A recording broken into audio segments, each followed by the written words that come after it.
poucas palavras.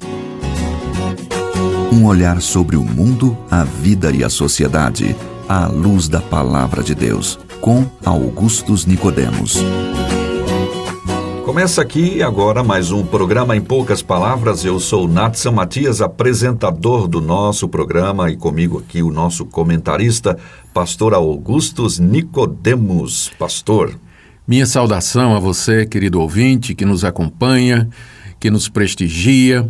Graças a Deus por sua vida. Nós acabamos de orar por você para que esse programa seja usado por Deus na sua vida. Com muita alegria que nós voltamos aí ao seu receptor, seu dispositivo, qualquer que seja a maneira pela qual você nos recebe.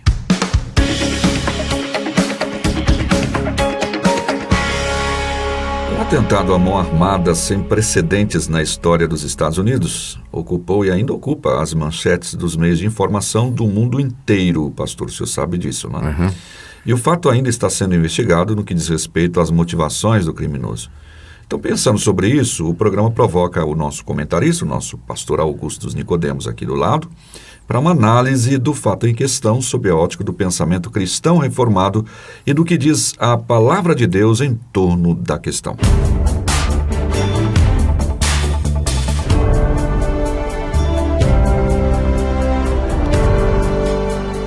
Pastor Augustus, não é incomum que os cristãos sejam acusados de homofobia e até acusados de instigar a violência contra aqueles que optam pela homossexualidade, o homossexualismo. Bem, nós não podemos negar que o ataque lá em Orlando, na Flórida, naquela boate, não há como negar que ali foi uma demonstração de homofobia no sentido daquilo que eles dizem acerca da palavra, de violência contra aqueles que são homossexuais. Mas por que, diferentemente das motivações religiosas do assassino naquele ataque, o cristão verdadeiro, ainda que discorde da questão do homossexualismo, da ideologia de gêneros e assim por diante, por que o cristão verdadeiro não pode ser considerado homofóbico ou acusado de incentivar a violência contra quem quer que seja, opte essa pessoa pelo que optar como comportamento de vida? Né? Certo. Em primeiro lugar, eu creio que a gente tem que registrar aqui o mais absoluto repúdio, né, ao que aconteceu, né? E também repúdio a quem andou dizendo, né, pastores, eu soube que teve nos Estados Unidos, pastores até que disseram que nós não tínhamos que lamentar, né, nem sentir pela morte daqueles frequentadores da boate. E essa atitude é completamente errada. Nós temos que sentir, sim, lamentar, porque para nós eles não eram diferentes de outras pessoas que fazem parte do nosso mundo. A Bíblia é muito clara quando diz que todos são pecadores, todos pecaram e carecem da glória de Deus. Embora a Bíblia, com certeza, ela diga com muita clareza que o homossexualismo, a prática homossexual, a prática homoafetiva, ela é pecaminosa diante de Deus, mas a Bíblia diz a mesma coisa de outros relacionamentos e de outras condutas e comportamentos, não é? A Bíblia fala a respeito da vida de imoralidade, da prostituição, fala do adultério, fala da avareza, da desonestidade, e nem por isso os cristãos saem por aí promovendo campanha para matar quem é desonesto, quem é adúltero, ou enfim, quem seja homossexual, né? Mas então essa é a primeira palavra, né? Esse registro aqui de repúdio absoluto a essa chacina que aconteceu. Que Deus tenha misericórdia das pessoas, das famílias, né, das vítimas. Das pessoas feridas. Das pessoas feridas que ainda estão no hospital, né, algumas com situação bastante grave. Segunda coisa, Natsan, esse discurso de querer colar na testa dos cristãos o título de homofóbico, ele faz parte da agenda desse movimento ativista ao redor do mundo em prol dos direitos dos homossexuais, que visa simplesmente calar a boca de quem discorda do comportamento deles. Opinião não é crime, Natsan. Sim, eu posso ter uma opinião a respeito desse assunto e ela não é uma opinião criminosa. Eu tenho o direito de me expressar e de dizer o que eu penso a respeito de determinados comportamentos, determinadas posturas, dizer o que é que eu acho da ideologia de gênero, o que é que eu penso sobre casamento de homossexuais. Eu tenho direito, eu sou cidadão brasileiro, a Constituição me garante esse direito. O que existe, o que está em voga é um movimento de criminalizar a opinião, né? A opinião, inclusive, religiosa. Como eles têm o direito de ter a opinião Perfeitamente. deles, E olha, quer gente mais atacada do que os cristãos por esse movimento? Em paradas que aconteceram aí em São Paulo e outros lugares, paradas gays, houve ataque direto, né, aos símbolos das religiões do cristianismo católico. Houve cenas assim degradantes, né, que tinham como objetivo, inclusive feitas em frente a locais religiosos, né, templos católicos e tudo mais. Anualmente isso acontece. E nem por isso, nenhuma dessas pessoas que fez isso, que eu saiba, está sofrendo processo ou sendo perseguida por conta disso, né? E esse pessoal não fala dos milhares de cristãos que são mortos e pela perseguição e intolerância religiosa em outros países, não é? Ninguém fala sobre isso, não é? Então, é um movimento organizado, ele tem um propósito, ele tem um alvo de calar a boca dos cristãos, porque são os cristãos que estão oferecendo resistência a essa agenda de disseminação da ideologia de gênero, da erotização das crianças nas escolas, da regularização daquilo que, da perspectiva do cristão e do bom senso, não é natural.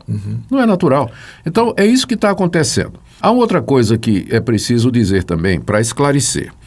Não há dúvida de que, como eu já disse, não é? A Bíblia é clara quanto ao comportamento homossexual. No Romanos capítulo 1, o apóstolo Paulo fala do relacionamento lesbiano e do comportamento homossexual masculino como sendo contrários à natureza. Sim. Ou seja, não é uma coisa que é natural, não é?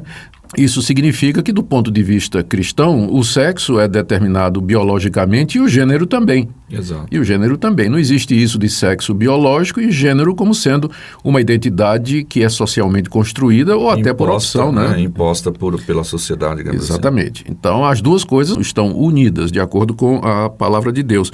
E, então, esse comportamento, ele é considerado como sendo contrário à natureza, né? A natureza que determina isso.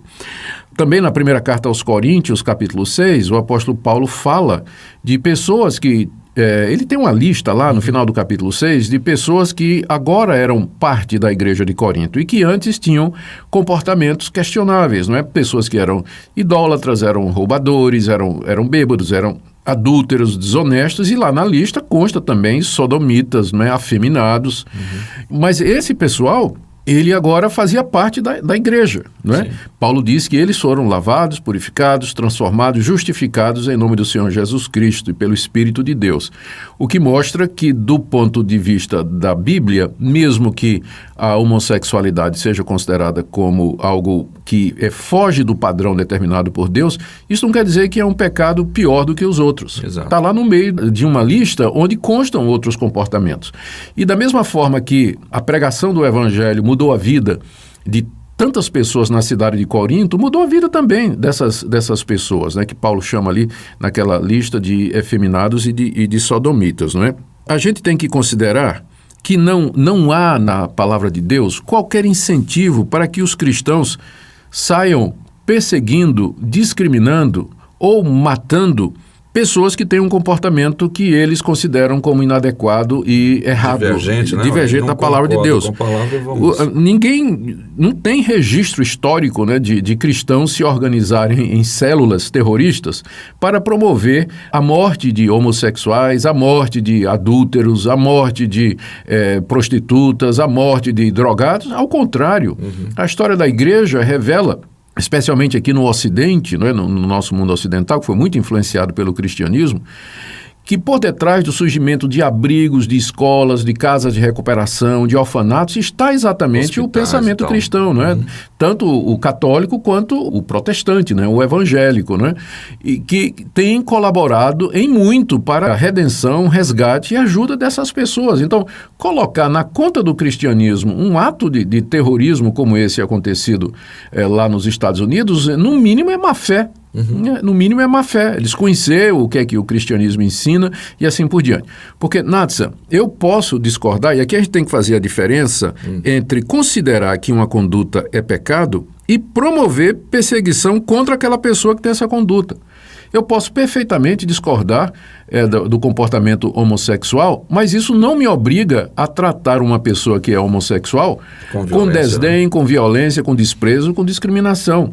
Então, o dono de uma loja, por exemplo, que ele tem um empregado que tem essa postura homossexual e o dono da loja, ele é cristão, não é? Ele é crente no Senhor Jesus e tudo mais, não deveria discriminar por conta disso, se ele faz o seu trabalho bem feito, né? Cumpre o seu horário, segue aquilo que está na descrição do trabalho, então ele deve ser tratado como qualquer outra pessoa, né? Então, não há nada na Bíblia que incentive esse tipo de coisa, né, que a gente viu lá nessa boate gay lá em Orlando. Na verdade, o que a Bíblia diz, eu volto a repetir, é que todos pecaram e carecem da glória de Deus. E não há exceção. Eu acho muito errado a gente enfatizar esse pecado do homossexualismo como se fosse o único pecado, né?